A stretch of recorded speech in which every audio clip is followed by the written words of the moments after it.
Hello दोस्तों, कैसे हैं आप लोग। तो आप सभी को नववर्ष की बहुत बहुत शुभकामनाएं। तो आज हम बात करेंगे देवेंद्र फडणवीस के बारे में। तो दोस्तों, देवेंद्र फडणवीस एक ऐसा नाम जो वर्तमान में भारत की राजनीति में वापस से किस प्रकार सेटबैक के बाद वापस आना है, उसकी एक पहचान बन चुके हैं, उसकी एक मिसाल बन चुके हैं। जब 2019 में देवेंद्र फडणवीस दूसरी बार सीएम बने थे, तो सबको लगा था कि उन्होंने कुछ जोड़ तोड़ करके सरकार बनाई, अजीत पवार को साथ में लाए थे। बट वो सरकार ज़्यादा दिन नहीं चली, देवेंद्र फडणवीस को वो पद छोड़ना पड़ा था। और उस समय देवेंद्र फडणवीस का एक बयान आया था कि मेरी लहरों को वापस जाता देखकर मेरे जो किनारों पे घर मत बसा लेना, मैं समंदर हूँ, मैं लौट कर वापस आऊँगा। तो देवेंद्र फडणवीस ने वही साबित किया। और इस बार उनके नेतृत्व में जो महायुति है, एनडीए, उन्होंने महाराष्ट्र में एक विशाल जीत दर्ज की है। तो चलिए आज हम समझेंगे, पढ़ेंगे, देखेंगे देवेंद्र फडणवीस के बारे में। तो देवेंद्र सरिता गंगाधरराव फडणवीस, इनका जन्म 22 जुलाई 1970 में महाराष्ट्र में हुआ था। वो अभी वर्तमान में 5 दिसंबर 2024 से महाराष्ट्र के फिर से एक बार सीएम बने हैं। और इससे पहले भी वे 2 बार महाराष्ट्र के सीएम रह चुके हैं। पहली बार जब बने थे तब 31 अक्टूबर 2014, और दूसरी बार जब वो बने थे तो 12 नवंबर 2019 को बने थे। इससे पहले जो एकनाथ शिंदे गवर्नमेंट थी, उसमें अजीत पवार, जो कि अभी भी वर्तमान में महाराष्ट्र के उप मुख्यमंत्री हैं, उनके साथ देवेंद्र फडणवीस उप मुख्यमंत्री थे।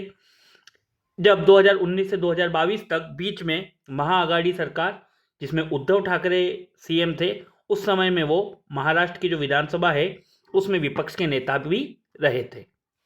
इसके अलावा 2019 से 2022 तक वो विपक्ष के नेता रहे, और जो बीजेपी की स्टेट यूनिट है 2013 से 2015 तक उसके प्रेसिडेंट भी रहे।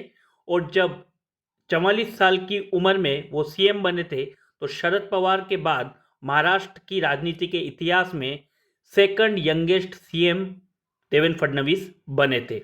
जब 2019 में महाराष्ट्र में पॉलिटिकल क्राइसिस का टाइम आया था, तो वो 5 दिन के लिए महाराष्ट्र के सीएम बने थे। पर उन्हें 28 नवंबर 2019 को, क्योंकि बहुमत नहीं था उनके साथ, उन्हें उस समय सीएम पद से इस्तीफा देना पड़ा था। फडणवीस, जो कि भारतीय जनता पार्टी के भी सदस्य हैं एवं राष्ट्र स्वयंसेवक संघ से भी जुड़े हुए हैं, वो नागपुर साउथ वेस्ट कॉन्स्टिट्यूएंसी को रिप्रेजेंट करते हैं 2009 से। इससे पहले वो नागपुर वेस्ट को रिप्रेजेंट कर चुके हैं 1999 से 2009 तक।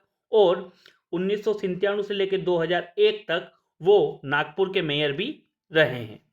अगर हम बात करें देवेंद्र फडणवीस के पेरेंट्स के बारे में, तो देवेंद्र फडणवीस का जन्म एक मराठी ब्राह्मण फैमिली में नागपुर में हुआ। उनके पिताजी का नाम है गंगाधर फडणवीस और उनकी माताजी है सरिता फडणवीस। उनके जो पिता है गंगाधर फडणवीस, वो जो महाराष्ट्र की लेजिस्लेटिव काउंसिल है उसके सदस्य रहे हैं नागपुर से। और उनकी जो माता है सरिता फडणवीस, वो कलोटी फैमिली जो है अमरावती की, वहाँ से आती है। और पहले वे भी जो विदर्भ हाउसिंग क्रेडिट सोसाइटी है उसकी डायरेक्टर के रूप में अपनी सेवाएं दे चुकी हैं। अब बात करते हैं देवेंद्र फडणवीस की शिक्षा के बारे में। तो देवेंद्र फडणवीस की जो इनिशियल स्कूलिंग थी वो इंदिरा कॉन्वेंट स्कूल में हुई थी, जिसका की नाम पूर्व प्रधानमंत्री इंदिरा गांधी के नाम पर रखा गया था।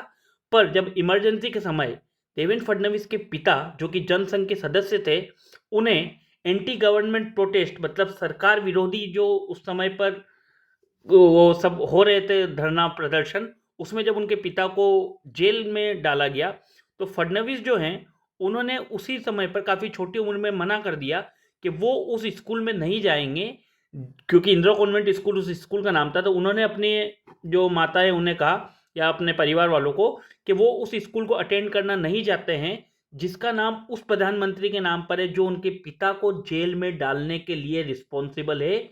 इस वजह से उन्होंने वो स्कूल छोड़ दिया था। उसके बाद उन्हें आगे की जो पढ़ाई है वो सरस्वती विद्यालय स्कूल नागपुर, वहाँ पर उन्होंने ज़्यादातर की। देन उसके बाद हायर सेकेंडरी की जो उनकी पढ़ाई रही वो धर्मपीठ जूनियर कॉलेज जो है वहाँ से हुई। फडणवीस जी, उनके पास कई सारी डिग्रियां हैं, बैचलर ऑफ लॉज एलएलबी, जो कि उन्होंने doctor Baba Saheb Ambedkar college of law Nagpur university से कंप्लीट की 1992 में। उनके पास पोस्ट ग्रेजुएट डिग्री भी है बिजनेस मैनेजमेंट में और diploma in methods and techniques में। और ये जो डिग्री है वो उन्होंने जर्मनी से कंप्लीट की थी 1998 में। बात करें अगर उनकी वाइफ की, तो आप फोटो में देख सकते हैं उनकी जो पत्नी है उनका नाम है अमृता फडणवीस और उनकी एक बेटी है जिसका नाम है दिविजा फडणवीस। अब कैसे देवेंद्र फडणवीस पॉलिटिक्स में आए, क्योंकि उनका एक राजनीतिक बैकग्राउंड तो रहा ही था, पर फिर भी राजनीति में उन्होंने किस प्रकार अपनी पेठ बनाई, कैसे धीरे धीरे कदम कदम धीरे धीरे वो ऊपर की तरफ चढ़े और महाराष्ट्र में बीजेपी के सीएम बने। तो फडणवीस ने अपना जो पॉलिटिकल कैरियर है वो मिड 90s में शुरू किया था। उस समय से उन्होंने कई अलग अलग लीडरशिप रोल्स जो कि अपनी पॉलिटिकल पार्टी के लिए और एक इलेक्टेड रिप्रेजेंटेटिव के एक चुने हुए प्रतिनिधि के रूप में भी उन्होंने कई पदों पर अपनी सेवाएं दी। एक कॉलेज स्टूडेंट के रूप में जो फडणवीस थे वो काफ़ी एक्टिव मेंबर थे जो बीजेपी की स्टूडेंट विंग है एबीवीपी अखिल भारतीय विद्यार्थी परिषद के। और 1992 में जब उनकी उम्र मात्र 22 साल थी वो उस समय कॉरपोरेटर बन चुके थे।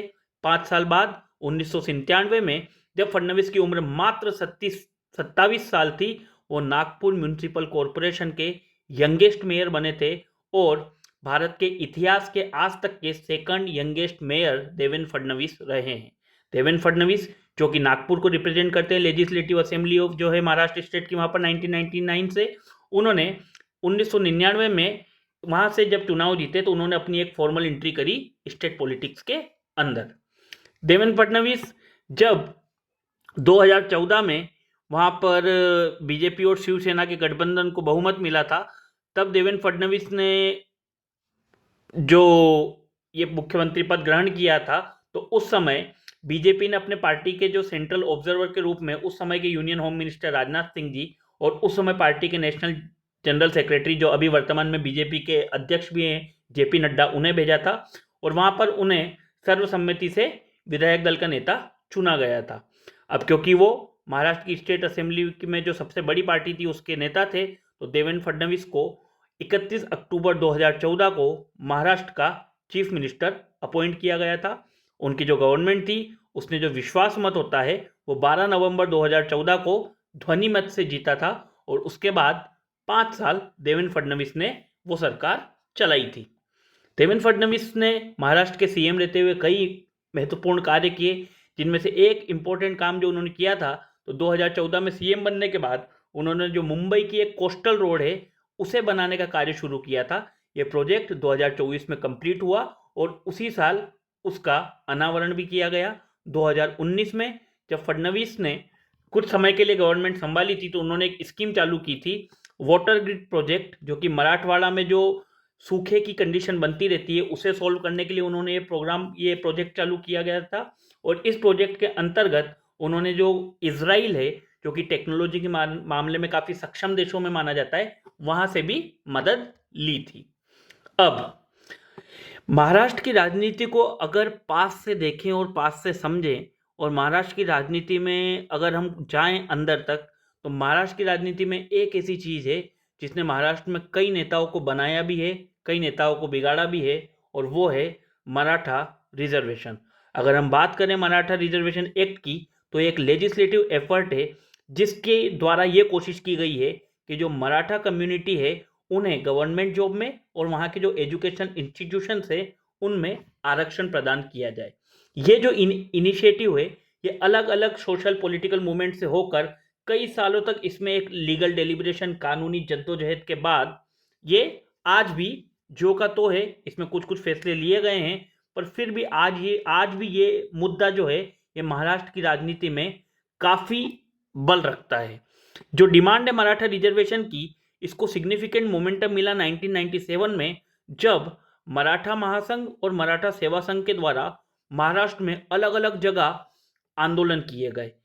पूर्व चीफ मिनिस्टर जो रहे हैं जैसे शरद पवार विलासराव देशमुख उन्होंने भी अपना सपोर्ट दिया इस रिजर्वेशन की डिमांड को और क्योंकि अलग अलग पार्टियों के द्वारा इस रिजर्वेशन की डिमांड को सपोर्ट किया गया तो इसका जो पॉलिटिकल वेट है वो काफ़ी बढ़ गया था। अब देखिए जब कांग्रेस और एनसीपी की गवर्नमेंट थी डेमोक्रेटिक फ्रंट गवर्नमेंट जिसके सीएम पृथ्वीराज चौहान थे उन्होंने एक प्रपोजल उस समय पे दिया कि 16% जो है गवर्नमेंट जॉब और एजुकेशनल सीट वो मराठाओं के लिए रिजर्व कर दी जाए और 5% मुस्लिम के लिए। तो उस समय जो भारतीय जनता पार्टी और शिवसेना की गवर्नमेंट थी उन्होंने एक अपील की और बॉम्बे हाईकोर्ट ने उस पर रिजर्वेशन के डिसीजन पे 14 नवंबर को उस समय पर रोक लगा दी। तो फडणवीस जी जो हैं उन्होंने जब 2015 में वो सीएम बन चुके थे 2014 में, उसके बाद उन्होंने क्या किया, एक बैकवर्ड क्लास कमीशन बनाया 2015 में, जैसा कि हाई कोर्ट के द्वारा निर्देश दिया गया था, ये कंफर्म करने के लिए कि जो मराठास हैं उनके अंदर जो ज़्यादातर कम्युनिटी है वो बैकवर्ड कम्युनिटी है। उन्होंने ये भी एश्योर किया गया था जो कोटा है वो उसी समय जल्द से जल्द इंप्लीमेंट कर दिया जाएगा जितनी जल्दी कमीशन ये रिपोर्ट सरकार को सौंप देगा। अब देखिए, जो मराठा रिजर्वेशन एक्ट है वो जो बीजेपी शिवसेना की महायुति कोलाइशन गवर्नमेंट है जो उस समय पर सीएम देवेंद्र फडणवीस चला रहे थे 2018 में, उसी के द्वारा फ्रेम किया गया था। इस लेजिस्लेशन का जो एक मुख्य उद्देश्य था वो ये था कि जो गवर्नमेंट जॉब से और एजुकेशनल इंस्टीट्यूशन है उनके अंदर मराठा कैंडिडेट्स को रिजर्वेशन दिया जाए, आरक्षण दिया जाए, उसी तरीके से जैसे ओबीसी को दिया जाता है। जो महाराष्ट्र का लेजिस्लेचर है, महाराष्ट्र की जो विधानसभा है, वहां पे एक बिल पास किया गया नवंबर में उस साल। उसमें यह प्रपोज किया गया कि एजुकेशन और गवर्नमेंट जॉब में मराठा कम्युनिटी के लिए 16% का रिजर्वेशन रखा जाए और उन्हें सोशली और एजुकेशनली बैकवर्ड माना जाए। तो बॉम्बे हाई कोर्ट ने जो कॉन्स्टिट्यूशनल वैलिडिटी थी मराठा रिजर्वेशन की उसे तो माना, बट उन्होंने ये रिकमेंड किया कि इसे कम करके 16% से 12-13% कर दिया जाए, और क्योंकि इसके खिलाफ कई अपील सुप्रीम कोर्ट में भी की गई थी। तो 5 मई 2023 को इस एक्ट को, इस कानून को ओवरटर्न कर दिया गया सुप्रीम कोर्ट के द्वारा, क्योंकि उसके अंदर कुछ लीगल इनएडिक्वेसीज पाई गई थी, कुछ कानूनी उसके अंदर खामियां पाई गई थी या कानूनी उसके अंदर कमियां थी, जिस कारण उसे पलट दिया गया। अब उस समय पे जो चीफ मिनिस्टर थे देवेंद्र फडणवीस, उनकी जो गवर्नमेंट थी उन्होंने कई अलग अलग वेलफेयर इनिशिएटिव्स भी चलाए थे मराठा कम्युनिटी के लिए। और उस समय जो कमेटी उन्होंने बनाई थी वो कुछ रिटायर्ड जज की चेयरमैनशिप में बनाई थी। उसका एक जो इम्पोर्टेंट एम था वो ये था कि एक लीगल और एडमिनिस्ट्रेटिव स्क्रूटिनी हो जाए कुछ केस की, जो कि सर्टिफिकेट प्रोवाइड करती थी कुनबी कास्ट का मराठा कम्युनिटी को महाराष्ट्र में। ये जो हुआ था, ये किस्सा हुआ था 6 सितंबर 2023 को। तो 27 जनवरी 2024 को महाराष्ट्र गवर्नमेंट ने एक नोटिफिकेशन इशू किया जिसमें यह कहा गया कि जितने भी ब्लड रिलेटिव्स है कुनबीस कास्ट के, जो कुनबीस होते हैं वो मराठा कम्युनिटी को बिलोंग करते हैं, ठीक है, उनको भी कुनबी कास्ट सर्टिफिकेट दिया जाएगा उनके वेरिफिकेशन हो जाने पर। तो महाराष्ट्र की असेंबली ने ध्वनि मत से ये बिल पास कर दिया 20 फरवरी 2024 को, और 10% रिजर्वेशन मराठा कम्युनिटी को दिया गया एजुकेशनल में भी और गवर्नमेंट जॉब में भी। और 26 फरवरी 2024 को ये जो कानून है, रिजर्वेशन के लॉज हैं, इन्हें अमेंड किया गया, इनमें बदलाव किया गया, और मराठा जो लोग हैं उनके लिए महाराष्ट्र में 10% रिजर्वेशन एजुकेशनल सेक्टर में और एम्प्लॉयमेंट में पूर्ण रूप से उन्हें दे दिया गया। अब देवेंद्र फडणवीस बीच में एक पारी पूरी खेले, उसके बाद 23 नवंबर 2019 को उन्होंने अजीत पवार की मदद से सरकार तो बनाई, पर वो सरकार कुछ ही दिन चली क्योंकि अजीत पवार ने उस समय उनका साथ छोड़ दिया था, और उस समय वापस से देवेंद्र फडणवीस को सीएम पद से इस्तीफा देना पड़ा था। फिर देवेंद्र फडणवीस, जैसे कि हमने बात की थी कि वो लौट कर आए और बड़े ही अच्छे से लौट कर आए। इस बार उन्होंने बीजेपी का नेतृत्व किया, जो एनडीए गठबंधन ने उसका नेतृत्व किया, और उनके एकनाथ शिंदे और अजीत पवार तीनों ने मिलकर महाराष्ट्र में आज तक एनडीए को जो सबसे बड़ी जीत मिली है वो जीत दिलाई।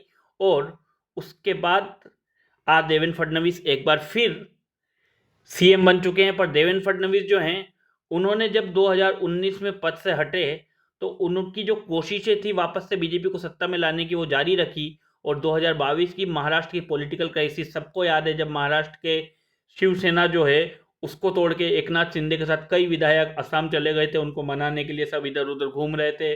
पर तब जब एकनाथ शिंदे वापस आए तो देवेंद्र फडणवीस, बीजेपी, एनसीपी जो कि उससे एक धड़ा अलग हुआ था अजीत पवार का, तीनों ने मिलकर महाराष्ट्र में फिर से सरकार बनाई, और उस सरकार के सीएम एकनाथ शिंदे जी को बनाया गया था 30 जून 2022 को। और जो देवेंद्र फडणवीस हैं उन्होंने उस समय पर महाराष्ट्र के नवे उप मुख्यमंत्री के रूप में एकनाथ शिंदे सरकार में शपथ ली थी। तो ये था एक वीडियो आपके लिए जिसमें हमने कोशिश की कि आपको देवेंद्र फडणवीस, उनके पॉलिटिकल जीवन और किस तरह देवेंद्र फडणवीस ने धीरे धीरे आगे बढ़कर इतने बड़े पद को सुशोभित किया है, आपके बारे में हम आपके लिए लेकर आए। तो अगर आपको ये वीडियो अच्छा लगता है तो प्लीज़ इस वीडियो को लाइक कीजिए, ज़्यादा से ज़्यादा शेयर कीजिए और हमारे चैनल को सब्सक्राइब कीजिए। Thank you so much.